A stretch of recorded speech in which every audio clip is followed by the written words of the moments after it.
I opened my garage like I always do, just enough to let air in, and the first thing I saw was empty wall.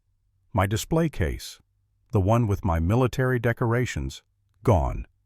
And 15 minutes later, my security camera showed the president of our HOA crawling under my garage door like a raccoon and walking out with my entire damn past. I'm Mike Hayes, retired Army, the kind of guy who waves at neighbors, keeps my lawn neat, and minds his business. I didn't move into Maplewood Commons looking for drama. I moved here for quiet. Maplewood Commons is one of those picture-perfect subdivisions, the kind with matching mailboxes, and people who say community standards like it's a religion. And sitting right in the middle of all that is the Homeowners Association, the HOA. Most of the time, HOA stuff is boring. Paint colors, trash bins, grass height. Annoying, sure, but manageable. Until Linda Stevens moved in. Linda was the kind of woman who didn't knock, she announced herself. Blonde bob phone always in her hand, voice sharp enough to cut drywall, and a smile that only showed up when she thought she was winning. At first, she was just that neighbor. The one who'd stand at the end of her driveway, arms folded, scanning the street like she'd been hired to catch crimes in progress. Then she joined the board. And somehow, because life loves a joke, Linda became president of the HOA. The first issue she had with me was my garage. I built little woodworking projects in there, nothing crazy, and I'd keep the door cracked a foot or two for ventilation. One afternoon, I'm sanding a piece of oak, minding my business, when I hear heels on concrete. Linda's voice shoots through the opening like a warning siren. "Mike, your garage is open." I wiped my hands on a rag and looked at her. "It's cracked," I said. "Calm. I'm working." She tilted her head the way people do when they're pretending not to understand basic English. "It's unsightly," she said, "and it's a violation." A week later, a letter shows up taped to my front door. Bright paper, bold print. Notice of violation. Garage door must remain fully closed at all times. I read it twice, then I pulled out the actual HOA rules. No such clause, not even close. So I emailed the board, attached screenshots, stayed polite. "Hey, I checked the bylaws. There's no rule requiring the garage to be closed 24/7. 2 hours later, Linda replied, short and smug, "President's discretion. Keep it closed or pay the fine." That's when I realized this wasn't about rules. This was about control. After that, it became a routine. Every few days, a new notice, a new fine amount, a new threat. And Linda didn't just send letters, she performed. She'd stand on the sidewalk with her phone held high, snapping pictures toward my garage like she was documenting a crime scene. One evening, I saw my house pop up on the neighborhood Facebook group. A zoomed-in photo of my garage corner toolbox, a folded tarp, a ladder. Her caption was sweet as poison. "Can we talk about property values? This is what we're dealing with." I wanted to slam my laptop shut so hard it cracked, but instead I told myself, stay steady, don't feed the fire. Because the truth is, I didn't want a war with my neighbors. I just wanted to live my life, fix my own stuff, and be left alone. Then came the day Linda decided enforcement meant breaking into my home. It was a Tuesday. My wife Susan needed to pick up a prescription, and I tagged along because we were also grabbing groceries. We were gone maybe 2 hours. 2 normal hours, errands, small talk, nothing dramatic. When we got back, the driveway looked normal. Too normal. I walked toward the garage, and the door that I usually left cracked was fully shut. That alone made my stomach tighten. I hit the button, the door rolled up, and I froze. My workbench looked shifted, like someone had brushed past it. Then my eyes jumped to the wall where my display case hung, and there was just bare drywall, 2 screw holes, and a clean rectangle like the sun had never touched it. I didn't yell. I didn't even move for a second. Because that case wasn't decoration.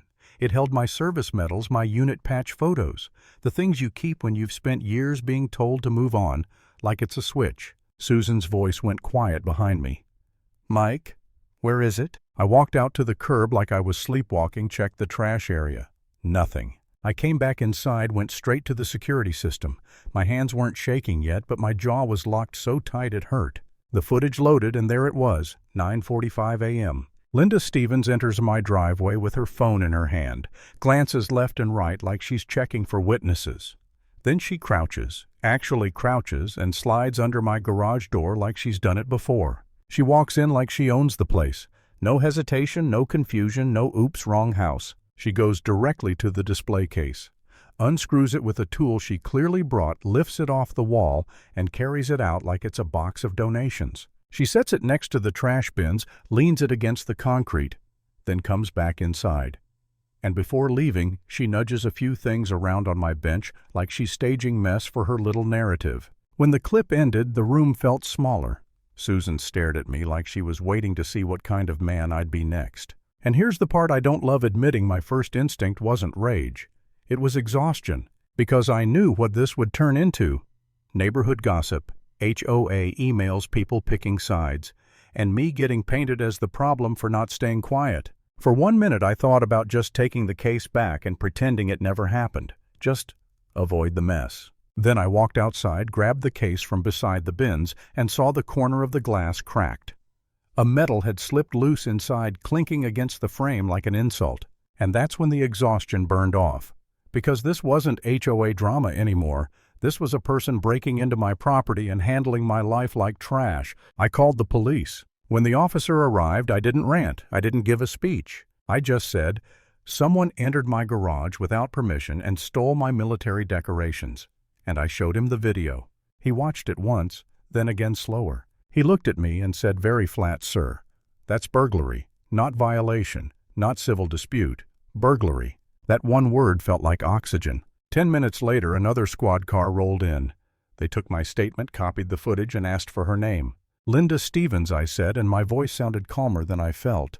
"President of the HOA. The officer didn't laugh, but his eyebrows lifted like, "Of course she is." He nodded and said, "We'll handle it." I stood in my driveway and watched them walk to her house. Linda opened the door before they even knocked, like she'd been watching through the blinds. Even from across the street I could see the performance start, hands waving, chin up, that righteous indignation face. Her voice carried loud enough for anyone nearby to hear. I was enforcing community standards. "His garage is a hazard." One of the officers cut through it like a blade. "Ma'am, step outside." Linda's mouth kept moving fast and sharp.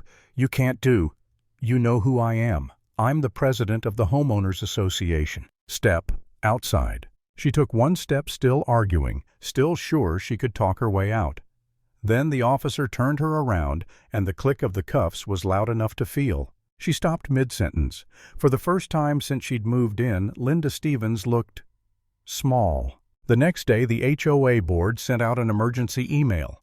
No dramatic language, no big apology, just a cold announcement that Linda was removed pending investigation. Funny how president's discretion disappears when police reports show up. A week later, I got a call from a new board rep, William Carter, the quiet retired teacher type.